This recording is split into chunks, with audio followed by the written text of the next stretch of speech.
Hello, welcome to What Really Happened to the Donner Party. Sit with me as we uncover the truth behind the myth, the choices, the suffering, and the unimaginable will to survive. But before we begin, I would very much love to know where you are tuning in from and what time it is for you now in the comments. It always makes my day to know that there are others here with me. Now let's begin. In the spring of 1846, nearly 100 pioneers packed their wagons and turned their eyes westward. They weren't wild adventurers or grizzled frontiersmen. They were ordinary families, farmers, craftsmen, and merchants from Illinois, Iowa, and Missouri, drawn by the dream of California.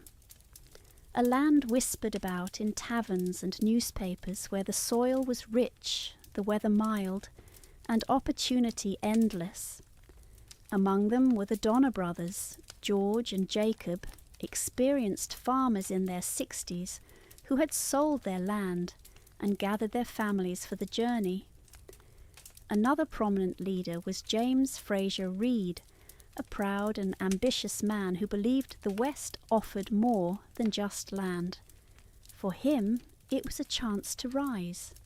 They called themselves the Donner-Reed Party. They had no idea their journey would become one of the darkest chapters in American pioneer history. Like many others, the Donner Party joined a larger wagon train departing from Independence, Missouri, part of the Great Migration westward. Thousands were heading toward Oregon and California along the well-trodden California Trail. But as the wagons creaked westward over the plains, Reed came into possession of a new guidebook. It was written by a man named Lansford Hastings, an ambitious and largely untested promoter who claimed to have found a faster route to California, one that bypassed the northern loop of the Standard Trail in favor of a direct path through the Wasatch Mountains and across the Great Salt Lake Desert. Hastings called it the Hastings Cutoff. On paper, it promised to shave off 300 miles. For emigrants who had already spent weeks on the trail, it sounded like salvation. But Hastings had never travelled the full route with wagons. He had only done it once, on horseback, and no wagon train had ever successfully taken the cutoff. Warnings came. A seasoned mountain man named James Clyman met Reed and advised him bluntly, "Don't take that route. It's not passable." But Reed's ambition clouded his judgment. Hastings's words, printed in confident ink, felt more convincing than the dusty caution of an old trapper. By the time they reached Fort Bridger in modern-day Wyoming, the Donner Party had splintered from the larger train and committed to the shortcut. They were about to step off the map. From the very beginning, the Hastings Cutoff proved a disaster. The Wasatch Mountains were steep, forested, and tangled with undergrowth. It took them over 2 weeks to cut a path through just 80 miles of terrain. Men swung axes from dawn to dusk, while wagons groaned under the strain. Oxen grew weak, tempers grew shorter, food began to dwindle faster than expected. When they finally emerged from the mountains, it wasn't relief that greeted them. It was the Great Salt Lake Desert, a vast, shimmering expanse of salt flats that stretched endlessly to the horizon. The heat was suffocating. The reflection from the ground seared the eyes. Hastings had claimed the desert crossing would take 2 days. It took them nearly 6. Water ran out. Animals collapsed. The sand blistered their feet. They were forced to abandon wagons, possessions, and even family heirlooms. The Reeds lost 4 wagons in the desert. The party began to fracture. Blame and suspicion took root like rot. By the time they rejoined the original trail near modern-day Elko, Nevada, they had lost nearly a month. Winter was closing in. As they continued west, the consequences of delay began to mount. Food was short, tensions flared. On October 6, 1846, a violent altercation broke out between James Reed and another teamster, John Snyder. During a dispute over tangled wagons, Snyder struck Reed with a whip. Reed retaliated with a knife and killed him.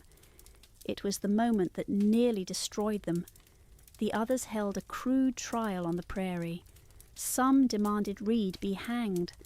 Ultimately, he was banished, forced to ride ahead alone into the wilderness. His wife, Margaret, pleaded for mercy and stayed behind with their children. Now the leadership was divided, morale was low, and the mountains were ahead. On October 20th, the Donner Party reached the eastern edge of the Sierra Nevada. By then, the mountains were already dusted in white. They camped at Truckee Lake, modern-day Donner Lake, planning to cross in the morning. But overnight, snow began to fall. A thick, wet snow that blanketed the trail and made the steep passes impassable. They tried to push forward the next day, but the snow kept coming.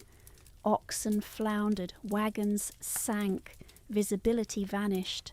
The families turned back to the lake, huddled in makeshift cabins and lean-tos of logs and canvas. Others, like the Donners themselves, were still miles behind at Alder Creek, caught in the same storm. The pass had closed. They were trapped. Historians estimate that had the Donner Party arrived just 1 week earlier, they might have made it through, but bad decisions, especially the choice to follow Hastings, had sealed their fate. In total, 87 men, women and children were caught on the wrong side of the Sierra Nevada as one of the harshest winters on record descended. The mountains were impassable, their food was nearly gone, and nobody knew they were there. It had begun with hope, but now that hope was buried beneath 20 feet of snow, and the real horror hadn't even started yet. Snow buried the landscape like a tombstone. The party was scattered across 2 primary encampments, one at Truckee Lake, now known as Donner Lake, and another 6 miles east at Alder Creek, where the Donner family was stalled with a broken axle and failing oxen. They had no idea they were about to spend 4 brutal months entombed in snow, and they were woefully unprepared.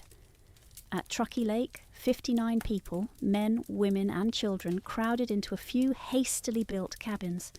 These were not homes. They were log walls with gaps stuffed with mud and rags, barely enough to keep out the wind. Roofs sagged under the weight of snow. Floors turned to mud. Smoke from cook fires had nowhere to go, choking the families inside. At Alder Creek, 21 others, including George and Jacob Donner and their families, had no cabins at all. They lived under lean-tos made from branches and animal hides, half buried in drifts. Food supplies were already low before the storm. The last of the oxen meat was being salted, or worse, left to rot after animals wandered off and froze to death. They chewed through flour, dried apples and beans, quickly descending into famine.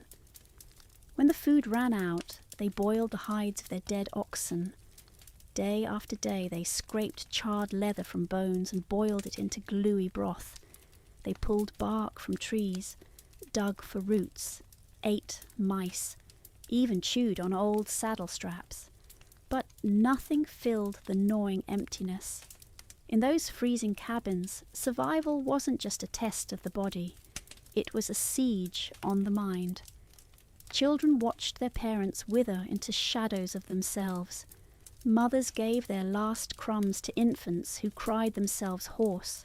Fathers fought the madness of helplessness. Diaries that survive, like that of teenager Patrick Breen, tell of long, silent days broken only by the howling wind and endless snow. One entry reads simply, "It continues to snow. We are all very hungry." Tensions boiled. Accusations flew of hoarding, of theft, of selfishness. Resentments that had started on the trail now threatened to fracture what little trust remained. One man, William Eddy, tried again and again to lead small groups out of the mountains, but each time the snow drove them back. Some left and never returned. One woman died while clutching her infant child. Another sat for hours beside her husband's corpse, unable to move. Hope was running out. Death came slowly and without ceremony. It wasn't just starvation, it was infection, cold, exhaustion, and despair.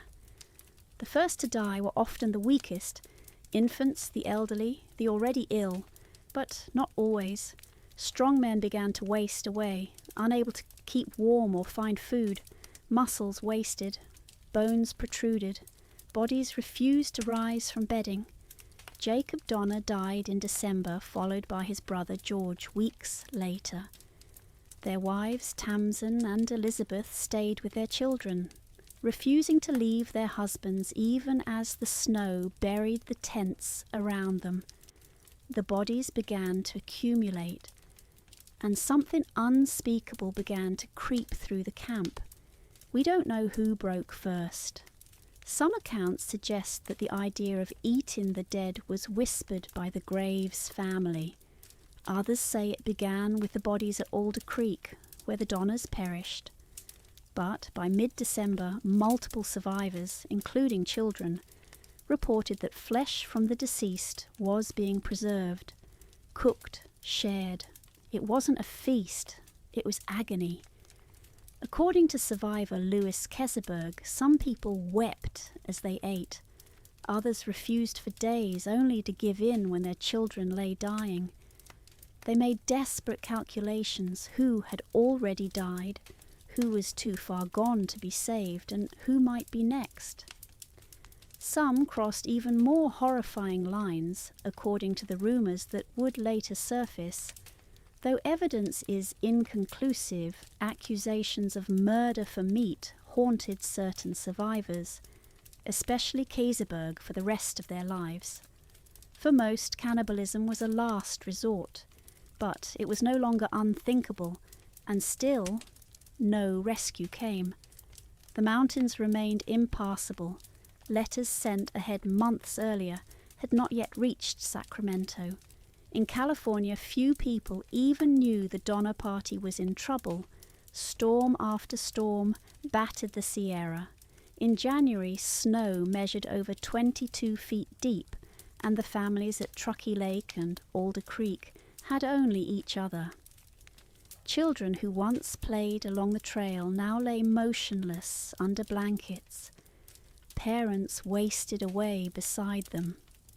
They were now ghosts waiting to die. But even in this frozen hell, hope refused to fully die. On December 16th, a group of 17 people made one final desperate attempt to escape the mountains on foot. They made snowshoes from rawhide and wood and called themselves the Forlorn Hope, a military term for a last-ditch assault. 9 of them were women. Many were barely teenagers. They left with only meagre rations and the weight of their family's survival on their shoulders. Behind them, the camps settled into a grim rhythm of waiting and dying. But at last, in February of 1847, help came. A rescue party funded and led by concerned settlers from California, alarmed by delayed reports, finally fought through the pass. What they found was beyond imagining. They expected starving people. They did not expect the smell. One rescuer later said he could never unsee the scenes at Truckee Lake. Sunken-eyed children crouched beside gnawed bones. A mother cradling her child with fingers blackened from frostbite. A man boiling a soup that was unmistakably made of human flesh. Some of the rescuers wept. Others turned away in horror. Still, they did their job. They brought food, blankets, and hope. But they couldn't take everyone. They led a small group of survivors down the pass and promised to return. 3 more rescue missions would be needed over the next 2 months. Each time they found fewer alive. In the end, 87 people had been trapped in the mountains. Only 45 would make it out. But for the rest of their lives, every survivor would carry the weight of that winter, of the silence, the hunger, and the line they were forced to cross. December the 16th, 1846. 17 people stepped into the white wilderness. They were not soldiers or mountain men. They were exhausted parents, frightened teenagers, and children no older than 12. For weeks they had sat in the cabins at Truckee Lake and watched their families die. The snow piled higher, the food vanished, and no help had come. So they became the help. They called themselves the Forlorn Hope, a military term for a desperate assault with little chance of success. And that name proved all too fitting. They strapped crude snowshoes to their frost-bitten feet, made from ox hide and branches. They packed scraps of dried meat, what little remained, and wrapped themselves in blankets and pieces of clothing. Their destination was 100 miles away, Sutter's Fort in California's Central Valley. They were heading west, over mountains none of them had ever seen in clear weather, now blanketed in deep, blinding snow. The wind howled. The sun's reflection off the snow burned their eyes. The temperature dropped below 0, and the trail had long since vanished. The group included 5 men, 9 women, and 3 children. Among them were Mary Graves, just 19 years old, and William Eddy, who had already lost a child to starvation. There were also Jay Fosdick, a newlywed, and Sarah Foster carrying her infant daughter. They walked in silence, and soon the silence would turn to horror. Within the first few days, snow blindness set in. Their crude snowshoes began to fall apart. One man, Charles Stanton, a bachelor who had earlier brought supplies to the camp, fell behind in the snow and simply sat down. He was never seen alive again. Others began collapsing. One by one, the weaker members of the group sank into the snow, unable to rise. With no food, they faced the inevitable. They debated. Then they decided. They would eat the bodies of the dead. The first victim was Stanton. They removed his muscle, carefully with shaking hands. They dried the flesh over a fire, avoiding eye contact. Some refused to eat. Others forced it down with tears and trembling. When another man died, Antonio, a Mexican teamster, they repeated the process. There were no animals, no plants, no escape, only snow, wind, and flesh. Sarah Foster's infant daughter was dying. She cried until she couldn't anymore, then went silent. Sarah, delirious with hunger, refused to leave her side. She died 2 days later, her baby in her arms. The survivors buried the child in the snow and moved on. Next to fall was Jay Fosdick, newly married to Mary Graves' sister. As he weakened, he pleaded with his companions not to let him be eaten. His wife tried to protect him, cradling him in her arms. But when he died, she collapsed with grief. And the others, they were starving. They took what they needed and moved on. Not all who died were victims of the elements. 2 Miwok men, Luis and Salvador, had been part of the rescue effort that brought food to the lake earlier. They had joined the Forlorn Hope on their march west, despite growing tensions. Some of the emigrants eyed them with suspicion, viewing them as outsiders. After several days, Luis and Salvador, both stronger than the rest, began to suspect that the others might turn on them.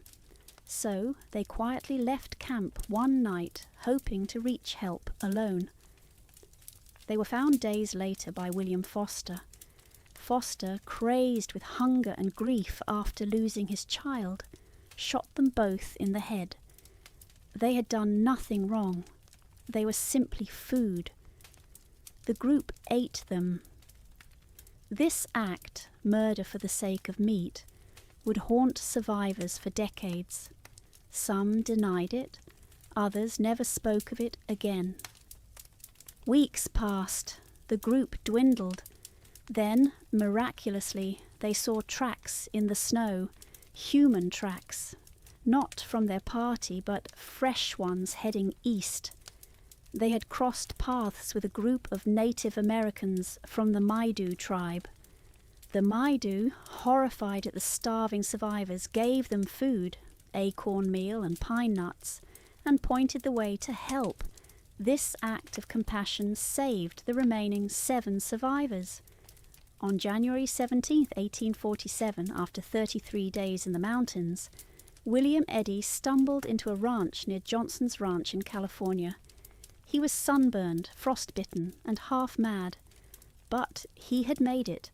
News of the Donner Party's plight spread like wildfire, and one word seized the public's imagination: cannibalism. In San Francisco, in Sacramento, and in the forts and ranches of the valley, people whispered about the group who had eaten their own to survive. Newspaper headlines sensationalized the story. Some portrayed them as savages, others as victims of fate. But amid the gossip, a rescue party was quickly formed. Eddy led them back into the mountains, and what they found defied belief. While the forlorn hope struggled west, the people back at Truckee Lake and Alder Creek had endured another month of hell. They had resorted to the same terrible measures. One woman was discovered with a body in her cooking pot. Children were found lying beside gnawed limbs. Survivors sat in the dark with haunted eyes, barely able to speak, but they were still alive. The rescuers brought food and blankets, but they couldn't take everyone, not in that storm, not with such deep snow. So they promised to return. Over the next 2 months, 3 more rescue missions were mounted. By April 1847, the last survivor had been brought out. Of the original 87 who entered the mountains, only 45 survived. Cannibalism had occurred, murders had been committed, families had been destroyed. But so had courage. Mary Graves, who had watched her brother-in-law die, went on to live a full life, though she never escaped the memory of that march.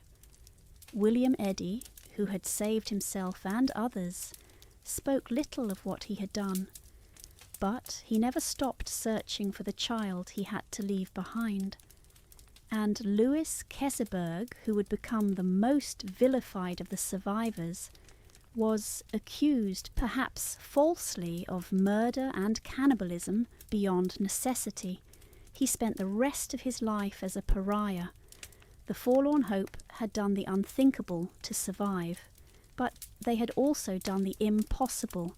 They brought word of the Donner Party's fate to the world, and in doing so they saved the lives of dozens still waiting in the snow. April 1847. 4 months after the snow began to fall, the final survivor was carried out of the mountains. Her name was Keseberg's baby daughter, barely alive, wrapped in blankets stiff with frost. She was one of the last to leave what would soon become one of the most infamous places in American history, Donner Lake. By then, the camps were silent. The cabins had collapsed. Bones lay scattered beneath trees.